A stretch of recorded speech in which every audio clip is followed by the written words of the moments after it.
بسم اللہ الرحمن الرحیم بسم اللہ الرحمن الرحیم الحمد للہ وکفا وسلام علی عباده الذین اصطفى وعلى آلہ واصحابہ المجتبى اما بعد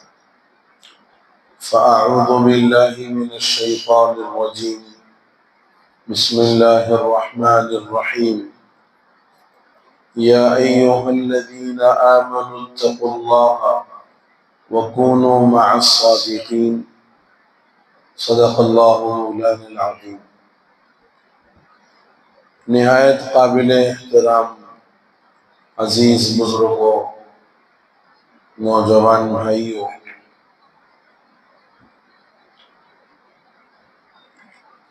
رمضان کا مقدس اور متبرک مہینہ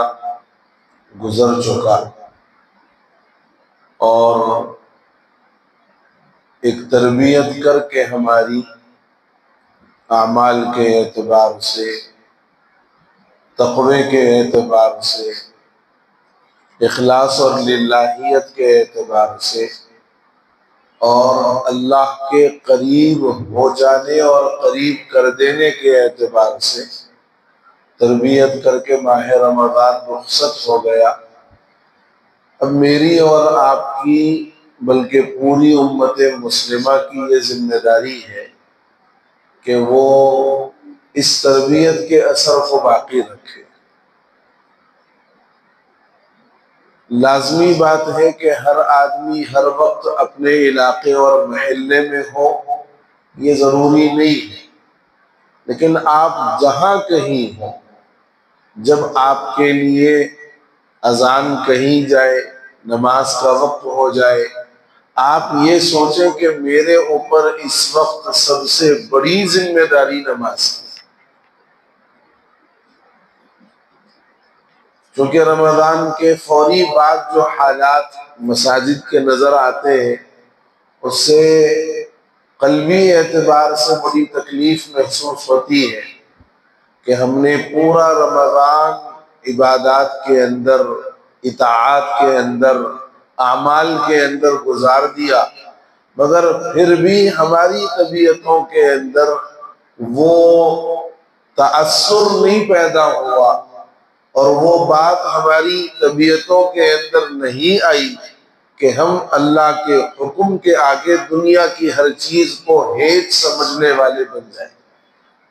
میں عموماً مثال دیا کرتا ہوں کہ چند دن آدمی پان کھانا شروع کر دے یا چند دن آدمی جو ہے سگریٹ یا بیڑی پینے کا اپنے آپ کو جو ہے معمول بنا لے، 15-20 دن گزرنے کے بعد آپ اس بندے سے کہو کہ بھائی پان مت کھاؤ، غلط بات، گٹکا مت کھاؤ، صحت کے لیے نقصان دہ ہے، سگریٹ اور بیڑی مت استعمال کرو، یہ انجوریس ٹو ہیلتھ ہے، تو انہیں کیا بولتا؟ نہیں مول صاحب، عادت ہو گئی، پان نہیں کھائے، گٹکا نہیں کھائے تو ایسا جبڑے کھینچ رہے، اور سگریٹ نہیں پیے تو ایک طرح کی جو ہے بے چینی ہو رہی۔ کتنے دن کی عادت میں؟ 15-20 دن، 1 مہینے کی عادت میں یہ مزاج بن گیا، یہ طبیعت بن گئی کہ اگر نہیں کھائے تو یہ بول رہا کہ صاحب جبڑے کھینچ رہی، نہیں پیے تو بولے صاحب طبیعت میں بے چینی پیدا ہو گئی، وغیرہ وغیرہ۔ 1 مہینہ ہم کو رمضان نے تربیت دی، 1 مہینہ ہم نے ماشاءاللہ 5 وقتہ نماز کا اہتمام کیا، نہ صرف یہ کہ 5 وقتہ بلکہ جن لوگوں نے تراویح کا اہتمام کیا مستقل روزانہ 20 رکعتیں، اور جن اللہ کے بندوں کو توفیق ہوئی انہوں نے سحری سے قبل نماز تہجد بھی اہتمام سے ادا کیا، اور جن بندوں کو توفیق ہوئی انہوں نے فجر کے بعد نماز اشراق بھی اہتمام سے ادا کیا، اور جن بندوں کو توفیق ہوئی انہوں نے مغرب بعد نماز اوابین پڑھی، اور ظہر سے قبل چاشت کی نماز کا بھی اہتمام کیا۔ ہے ایسے بھی بندے ماشاءاللہ، اور کچھ وہ بندے بھی ہیں جنہوں نے پورے رمضان روزانہ صلاۃ التسبیح پڑھنے کا اہتمام کیا، ایسے بھی بندے۔ تو جب اتنی ساری نمازیں اور اتنی ساری عبادات کا بندہ رمضان کے مبارک اور مقدس مہینے میں عادی بن چکا تھا، تو وہ بعد میں یہ کیوں نہیں کہتا کہ میں نے ایک مہینہ رمضان کی عبادات کی، اب مجھے نماز کی عادت ہو گئی؟ جیسے پان گٹکا اور سگریٹ استعمال نہ کرنے پر وہ بندہ یوں کہے کہ طبیعت میں بے چینی ہو رہی ہے، جبڑے میرے درد کر رہے ہیں، نہیں کھایا تو طبیعت بے چین ہو رہی ہے۔ تو یہ بات ہماری زبان پر میرے بزرگوں کیوں نہیں آتی کہ میں بھی نماز کا عادی بن گیا، اگر نماز نہ پڑھوں تو بے چینی ہو رہی ہے،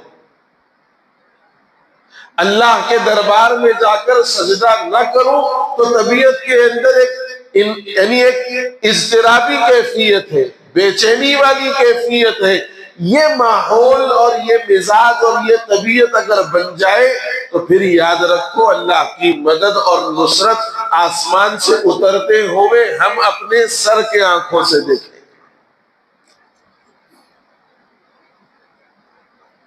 رمضان چل رہا، قتل و غارت گری جیسی تھی پہلے سے، اس سے کئی گنا زیادہ بڑھ گئی۔ چوری چکاری رمضان کے اندر، بدنگاہی، گناہوں کی طرف میلان،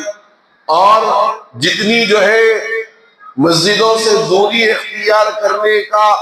یعنی ایک مزاج بن سکتا ہے، اتنا مزاج ہم نے رمضان کے اندر بنایا۔ اب پھر ہم بولو کہ بھائی وقف بل کیوں پاس ہو گیا؟ جی پھر یہ سوال کرو کہ وقف بل کیوں پاس ہو گیا، تو لازم بات ہے ایسے کئی بل پاس ہوتے رہیں گے، ایسے کئی بل پاس ہوتے رہیں گے۔ جیسے آرٹیکل 370 اس کو ختم کیا گیا، بابری مسجد پر قبضہ کیا گیا، ٹرپل طلاق کے مسئلے کو اٹھایا گیا، اس کے بل کو بھی پاس کیا گیا، یو سی سی کا مسئلہ اٹھایا، اس کو ملک کے ایک آدھ ریاست میں شاید نافذ بھی کر دیا گیا، اتراکھنڈ وغیرہ میں۔ اور اب اس کے بعد وقف بورڈ کی جو بل، وقف امٹمنٹ بل 2024، یہ بھی پاس ہو گئی لوک سبھا کے اندر اور راجیہ سبھا کے اندر۔ مخالفت کے اندر جو ووٹ آئے اس کی تعداد کم، موافقت میں جو ووٹ آئے اس کی تعداد بہت زیادہ تھی۔ تو جب ہم یہ اپنا مزاج بنائیں گے اور جب ہم اللہ کے گھروں سے دوری اختیار کریں گے اور اللہ کے حکموں کی کھلے عام خلاف ورزی کریں گے، کھلے عام اللہ کے حکموں کو توڑیں گے، اللہ کی مرضی اور اس کے منشے کو چھوڑ کر اپنی منچاہی زندگی گزاریں گے، تو پھر اس طریقے کے قانون اور اس طریقے کے جو ہے رولز بنتے جائیں گے، اور مسلمانوں کے لیے ان کے دین پر عمل کرنا آگے چل کر ممکن ہے کہ حکومتی طور پر مشکل در مشکل کر دیا جائے۔ حالانکہ آپ کو معلوم ہونا چاہیے کہ ملک کے اندر تیسرے نمبر پر وقف کی املاک سب سے زیادہ ہے۔ تیسرے نمبر پر سب سے پہلے ریلوے کا مسئلہ آتا ہے، اور اس سے بھی پہلے شاید وہ جو فورس ہوتی ہے آرمی، ان دونوں کی جو زمینیں ہیں وہ سب سے زیادہ ہے۔ اس کے بعد تیسرے نمبر پر جو نام آتا ہے وہ وقف بورڈ کا آتا ہے۔ حالانکہ ایسا کئی شہروں کے اندر بنا ہوا ہے کہ بھئی وقف کی جو زمینیں ہیں. اچھا ایک بات اور یہ بھی غور کر کے دیکھو، وقف کا مقصد کیا تھا؟ وقف کا مقصد کیا تھا؟ وقف کا مقصد یہ ہوتا ہے کہ جو زمین، جو جائیداد یا جو کچھ بھی کوئی بندہ وقف کر رہا ہو، اس سے آنے والے منافع سے،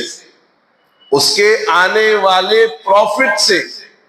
یا تو دینی کاموں کو آگے بڑھایا جائے، یا مسلمانوں کی جو واقعی ضرورت مند قوم ہے، مسلمانوں کے اندر جو لوگ واقعی مستحق ہیں، ان لوگوں کو معاشی اعتبار سے مضبوط اور مستحکم کیا جائے. یہ وقف کا مقصد ہے. ملک کے مختلف شہروں میں، الحمدللہ ہمارے شہر کے اندر بھی ایسی کئی جائیدادیں ہیں جو وقف کے نام پر مسلمانوں کے لیے جو وقف کی گئی ہے موجود ہے. اب آپ یہ بتائیے، سوال نمبر 1، کہ کیا ان وقف کی املاک سے آپ کے بچپن سے، میں تو اپنے بچپن سے بولوں گا، اب تک کسی مسلمان کو یا کسی مسلمان تنظیم یا خاندان کو وقف سے جو فائدہ ہونا چاہیے ہو رہا ہے؟ ہمارا یہ علاقہ وٹے پلی، فاطمہ نگر جی اور آگے سلم علاقہ ہے.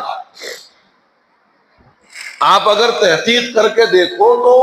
واقعتاً روزانہ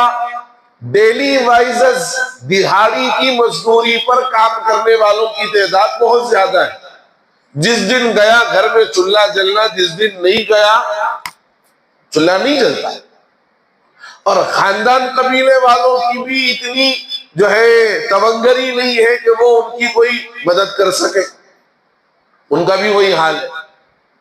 تو اب وقف کا جو اصل مقصد تھا، اس مقصد کو کس نے پورا کیا پہلے؟ یہ سوال ہے.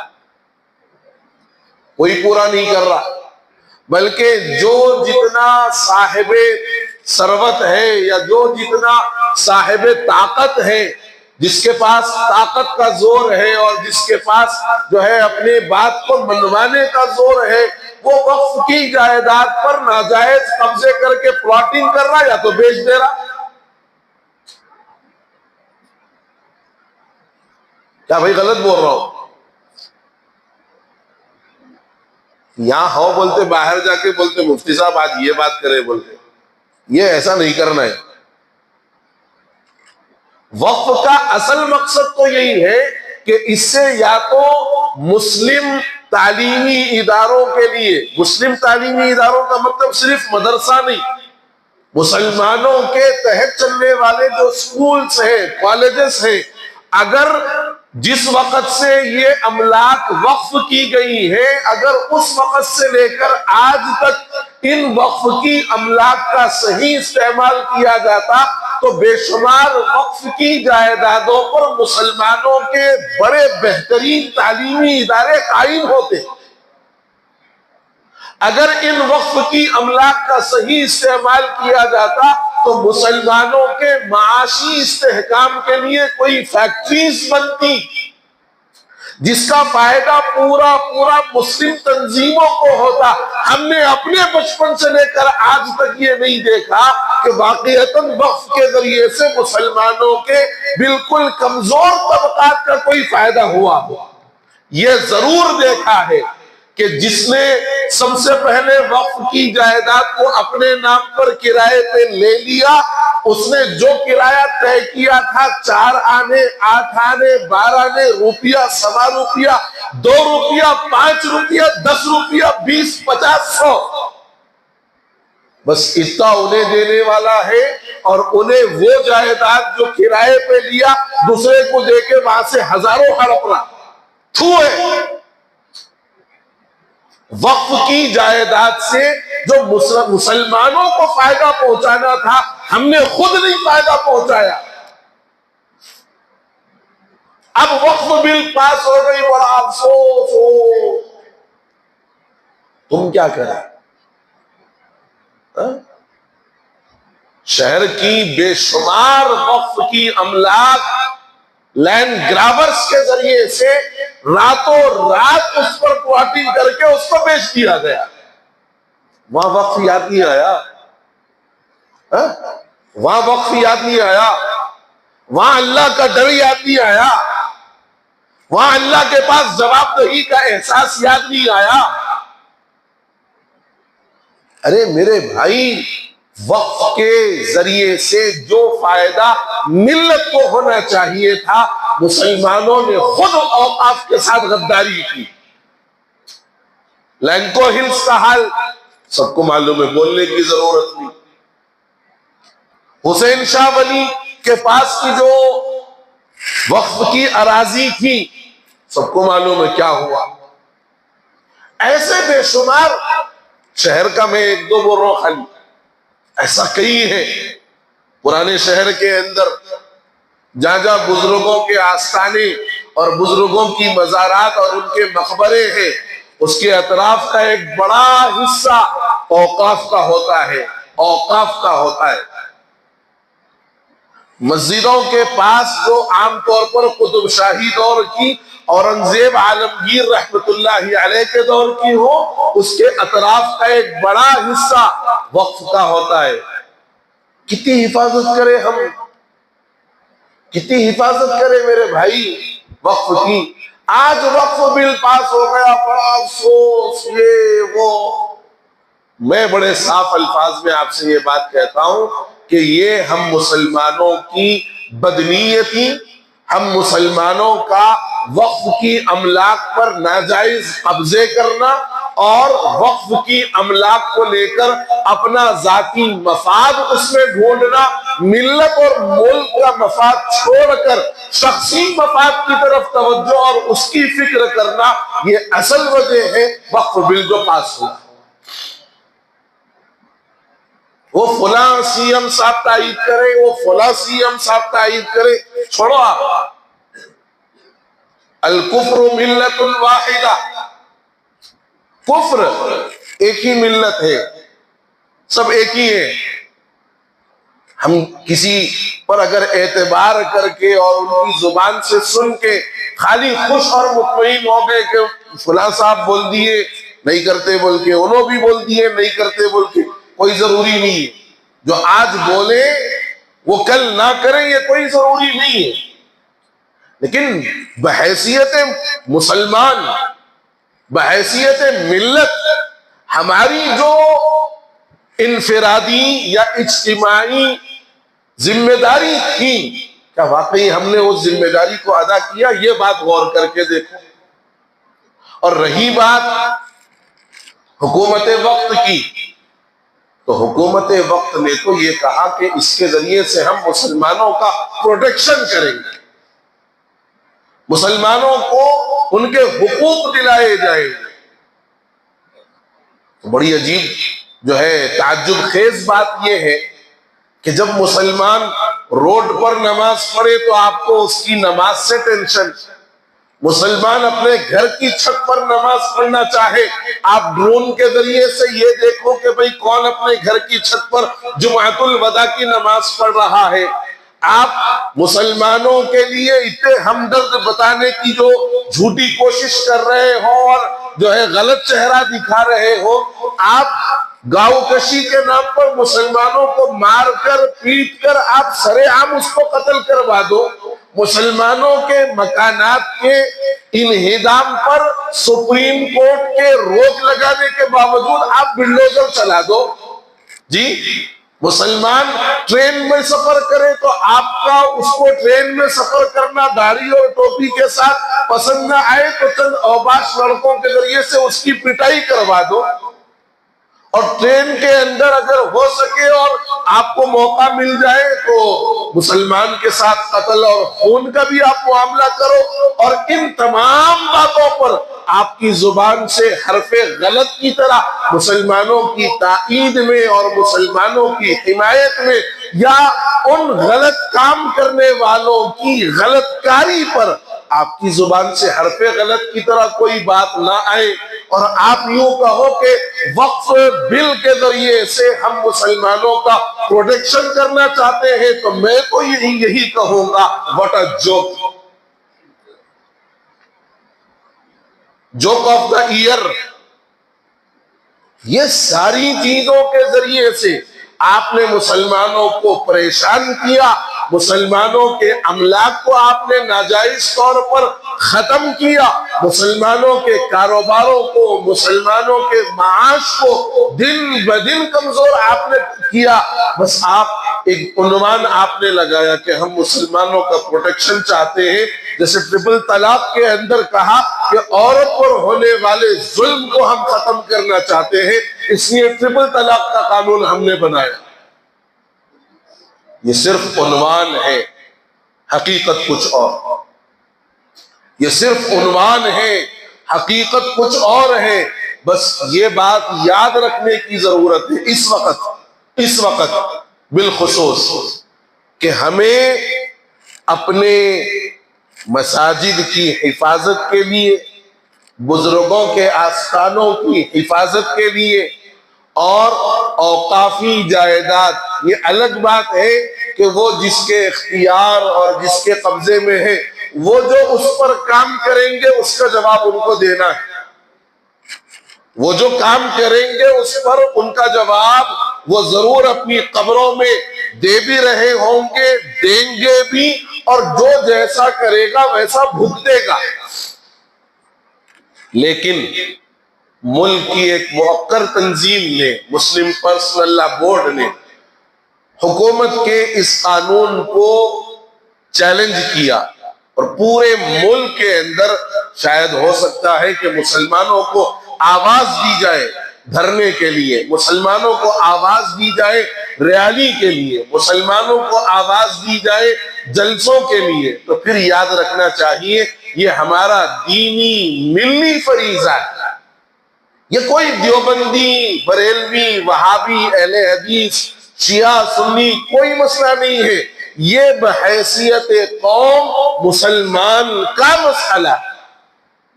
یہ بحیثیت قوم مسلمان کا مسئلہ ہے۔ اس لیے آواز جب بھی دی جائے آپ اپنے طور پر تیار رہے، ریالی کے لیے آواز دی جائے ہم تیار ہیں، جلسے کے لیے آواز دی جائے ہم تیار ہیں، دھرنے کے لیے آواز دی جائے ہم تیار ہیں۔ اور یاد رکھو اگر ہم نے آج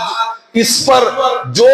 کام کرنا ہے یا جس کا ہمارے بڑوں کی طرف سے فیصلہ آئے گا یا ان کی طرف سے جو کچھ اس موقع پر بات کہی جائے گی، اگر ہم نے ساتھ نہیں دیا تو پھر یاد رکھنا ہماری نسلیں ہمیں ضرور کوسیں گی،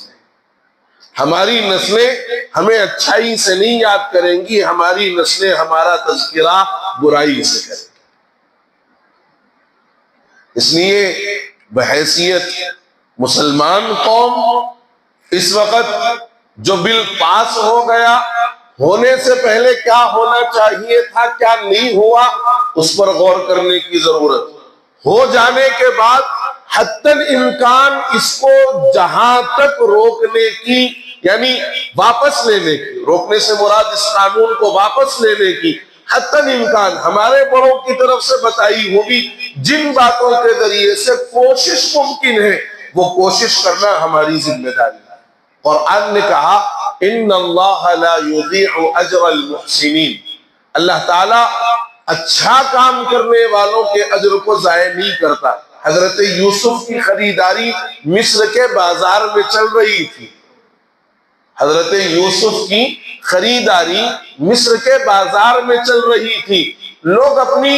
پوری دولت اور جائیداد اور دھن سارا کچھ لے کر حضرت یوسف کو خریدنے کے لیے پہنچے، ایک بڑھیا بھی پہنچ گئی، اس کا کام تھا وہ اون جو ہے سوتی تھی، کاٹن روئی بناتی تھی،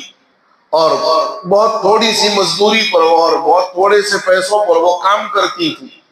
جب حضرت یوسف کی خریداری کے لیے بولی لگائی گئی تو حضرت یوسف کے وزن کے برابر سونا، ان کے وزن کے برابر قیمتی لباس اور بہت کچھ ان کے لیے قیمت لگی۔ تو اس بوڑھی عورت سے کسی نے پوچھا کہ اماں تیرے پاس تو کچھ نہیں ہے، تیرے پاس تو کچھ ہے نہیں، پھر تو حسن یعنی بازار مصر میں یوسف کے خریداروں میں شامل ہونے کے لیے آ گئی۔ بڑا تعجب ہوا، کہا کہ میں جانتی ہوں کہ میرے پاس اتنی وسعت اور گنجائش نہیں ہے کہ میں یوسف کو خرید سکوں، لیکن کل میدان قیامت میں وہ فہرست اگر نکالی جائے جس میں یوسف کے خریداروں کا نام آئے اور خریدنے والوں کی فہرست جب تیار کی جائے تو میرا بھی نام اس میں آ جائے، اس لیے میں آئی ہوں۔ تو میرے بزرگوں، یقیناً یہ اصل جو کوشش ہے جو حکومت کے اعلیٰ عہدوں پر ہے، جو بڑے بڑے مناصب پر ہے، واقعتاً ان کو یہ کام جو ہے براہ راست ان کو کرنا آسان ہے، لیکن بحیثیت قوم ہماری جو ذمہ داری ہو سکتی ہے، بڑوں کی طرف سے جو ہدایات آئیں گی، میری اور آپ کی اور پوروں کی یہ ذمہ داری ہے کہ ہر اعلان پر لبیک کہیں اور اپنے آپ کو اس کام کے لیے پیش کریں اور پیش کرنا اپنی سعادت سمجھے۔ اللہ تعالیٰ مجھے آپ کو اور پوری امت مسلمہ کو کہنے اور سننے سے زیادہ توفیق عمل نصیب فرمائے، اور دعا کریں کہ اللہ تعالیٰ اس وقف بل کے بعد مسلمانوں کی عبادت گاہوں پر، مسلمانوں کے مدارس، مساجد، خانقاہوں، مقابر اور بزرگوں کے آستانوں پر جو کچھ بھی غلط نیتیں یا مسلمانوں کی اوقاف کی جائیداد کی جو زمینیں ہیں، ان زمینوں پر جو بری نظریں ہیں، اللہ تعالیٰ اس سے پوری چیزوں کی حفاظت فرمائے، اور اللہ تعالیٰ وقف کی املاک کی اور وقف کے ذریعے سے جو فوائد مسلمانوں کو ملنے چاہیے اور جن سیاسی قائدین نے ان فوائد سے مسلمانوں کو محروم رکھا، اللہ ان کو بھی ہدایت دے اور وہ صحیح فوائد وقف کے ذریعے سے اللہ تعالیٰ مسلمانوں کو پہنچا دے۔ آمین یا رب العالمین، وآخر دعوانا ان الحمدللہ رب العالمین۔